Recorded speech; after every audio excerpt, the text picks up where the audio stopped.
All right, number 14 from chapter 10, worksheet 9. You can see that this is one of those complex fractions that we went over a couple days ago.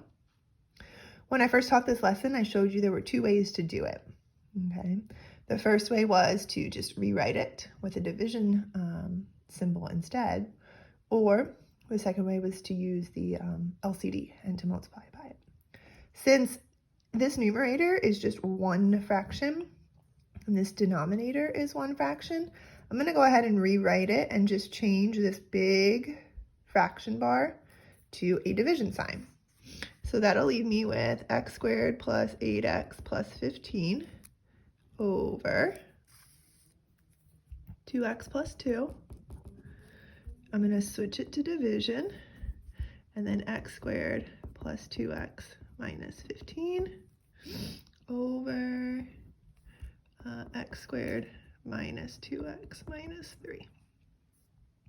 Okay, now we know that division, we're not really allowed to do anything when we're in that operation. So I'm going to go ahead and draw a blank fraction, switch it to multiplication, and then a blank fraction. And I'm just going to weave my way through. I'm going to have to be careful over here because I switched from division to multiplication, but I'm just going to weave my way through and I'm going to factor. So starting here, multiplies to 15, adds to 8 is going to be x plus 5, x plus 3. This is going to be a GCF. 2 times x plus 1. And then what I was talking about being careful is I switched from division to multiplication. So I'm going to go ahead and flip these and factor. So I'm going to factor this guy in the top. That would be x minus 3, x plus 1.